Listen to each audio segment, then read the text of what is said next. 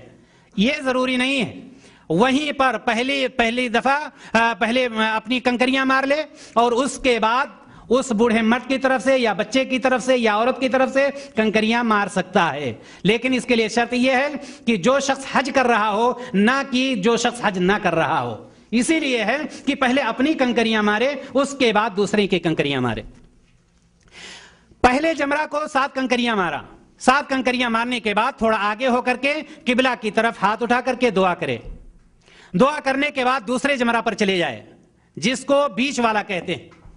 بیچ والے جمرے پر جا کر اسی طرح سے 7 کنکریاں مارے، ہر کنکری پر اللہ اکبر کہے، اور اس کے بعد پھر آگے ہو کر کے ہاتھ اٹھا کر کے دعا مانگے، یہاں تک کہ تیسرے جمرہ پر پہنچ جائے۔ تیسرے جمرہ پر پہنچے اور اسی طرح سے 7 کنکریاں مارے، لیکن تیسرے جمرہ کے بعد ہاتھ اٹھا کر دعا مانگنا نہیں ہے، بلکہ فوراً مڑ کر کے اپنے رہائش کی طرف یا اپنے خیمے کی طرف چلا جانا۔ وہاں پہنچنے کے بعد اب اس کے لیے کوئی کام نہیں، اب وہ وقت پر نماز پڑھتا رہے، تسبیح و تعلیل کرتا رہے، ذکر و اذکار میں لگا رہے۔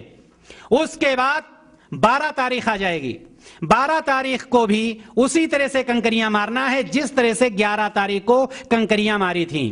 3 کے تینوں لوگوں کو، چاہے حج تمتع کر رہے ہوں، چاہے حج قران ہو، چاہے حج افراد ہو، اور مرد ہو یا عورت، سب کا طریقہ ایک ہی ہوگا۔ 12 تاریخ کو کنکریاں مارنے کے بعد اب اگر کوئی شخص چاہے تو 12 تاریخ کو وہاں سے نکل سکتا ہے، اور اگر کوئی چاہے تو 13 تاریخ کی کنکریاں مارنے کے بعد مینا چھوڑے، چونکہ اللہ تبارک و تعالیٰ فرماتا ہے فمن تعجل فی یومین فلا اثم علیہ ومن تاخر فلا اثم علیہ لمن اتقی، یعنی اگر کوئی شخص چاہے تو 2 دن کی کنکریاں مارنے کے بعد 11 اور 12 وہاں سے مینا چھوڑ کر کے نکل سکتا ہے، اب وہ حج سے فارغ ہو چکا۔ اسی طرح سے اگر کوئی شخص چاہے 3 دن کی کنکریاں مارے، اس کے بعد نکلے۔ اب حاجی کے لیے، حج کرنے والے کے لیے، چاہے وہ مرد ہو، چاہے عورت ہو، چاہے وہ حج تمتع کر رہا ہو یا حج قران کر رہا ہو یا حج افراد کر رہا ہو، اس کے لیے صرف ایک کام باقی بچا ہے۔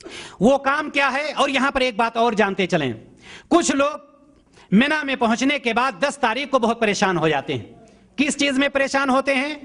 ان کی پریشانی یہ ہوتی ہے کہ جو طریقہ بھی بتلایا گیا ترتیب کا، بڑے جمرہ کو کنکریاں مارنا، پھر قربانی کرنا، پھر سر چھلانا، اس کے بعد طواف افاضہ، یہ طریقہ، لیکن ایک شخص انتظار کرتا رہتا ہے کہ میری قربانی ہوئی یا نہیں ہوئی، مجھے سر چھلانا باقی، وہ فون لگا رہا ہے، بہت پریشان ہوتا ہے۔ نبی کریم صلی اللہ علیہ وسلم کے پاس کچھ لوگ آئے، انہوں نے کہا اللہ کے رسول صلی اللہ علیہ وسلم، میں نے سر چھلا دیا اور قربانی نہیں کی۔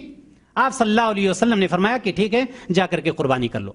کچھ لوگ آئے، انہوں نے کہا اللہ کے رسول صلی اللہ علیہ وسلم، میں نے قربانی کر دی اور ابھی رمی جمار نہیں کیا ہے، جمرہ کو کنکری نہیں ماری ہے۔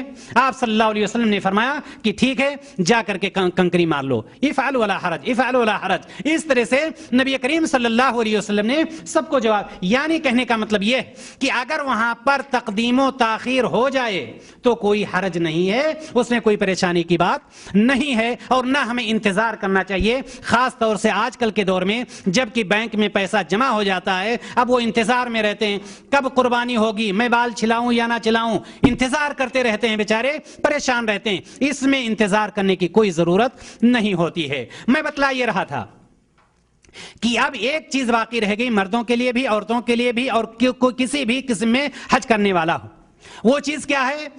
طواف وداع۔ طواف وداع ضروری ہے، سمجھ رکھیں گے، خاص طور سے مردوں کے لیے، لیکن وہ عورتیں جو ناپاک ہو جاتی